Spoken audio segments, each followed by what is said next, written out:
Баршаңызға сәлем, сіздермен Гүлсая. Ұстап жатқан оразаларыңыз қабыл болсын. Бүгін сіздерге ауызашарға өте керемет өзбек тағамы Хамир Хасибтің рецебімен бөлісетін боламын. Өте керемет жасалу жолы өте оңай. Менің видеомды соңына дейін қарап, каналыма тіркелуді ұмытпаңыз. Сіздерге ұнайды деген сенімдемін. Өте тойымды тағам. Ең алдымен 500 грамм ұнымызды осы ыдысымыздың ортасынан ашып аламыз да бір жұмыртқамызды салатын боламыз. Сонан кейін 300 мг суымызға салқын су болу қажет, және де тұзымызды салып, жақсылап араластырып алатын боламыз. Және де кішкене ғана суымызды құйып, осылай ең алдымен қасықтың көмегімен, сонан кейін қолымызбен қаттырақ қылып қамыр жасайтын боламыз. Мінекей осындай қамыр шықты. Енді салафанға кигізіп 15 минутқа қалдырамыз. Және де бір кесе күрішімізді жақсылап жуып, үстіне қайнап тұрған ыстық суымызды құйып қоямыз. Бір пиязымызды алып, жақсылап кубиктеп турап алатын боламыз. Сонан кейін 500 грамм фаршымызға жаңағы тураған пиязымызды салып, үстіне күрішіміздің суын төгіп тастап, осылай күрішімізді салатын боламыз.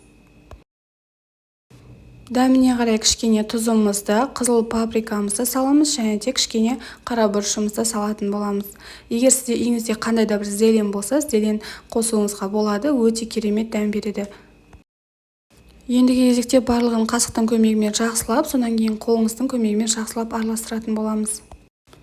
Енді столымызға кішкене ғана ұнымызды сеуіп, қамырымызды екі қолдың көмегімен жақсылап иін қандыратын боламыз. Теңде екі ортасынан бөліп, әрбір бөлшекті қолыңызбен қайтарып қоясыз. Үстеліңізге ұныңызды сеуіп, оқтаудың көмегімен осы қамырымызды біркелкі бір тегіс етіп жайып шығатын боламыз.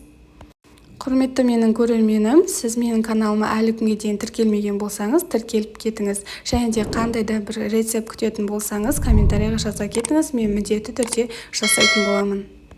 Мінекей қамырымызды жайып болдық. Енді ұзын жолақтарға кесіп, видеодағыдай төрт бұрышты етіп кесіп шығатын боламыз.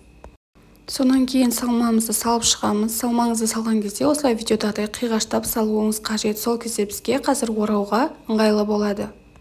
Мінекей барлығын салып шықтым. Ең алдымен бір ұшының ішіне қарай оратып, екі жағын ішіне қарай қарататын боламыз. Және де дәл осылай алдына қарай орап шығасыз. Ешқандай да қиындығы жоқ. Дәл осылай барлығын жасап шығатын боламыз. Егер де сіз майлы болғанын қаласаңыз, салмасына қойдың майын салсаңыз болады. Дәл осылай барлығын жасап, мантоваркамызды майлап аламыз да, арасын алшақ қылтып салып, 1 сағатта пісіріп алатын боламыз.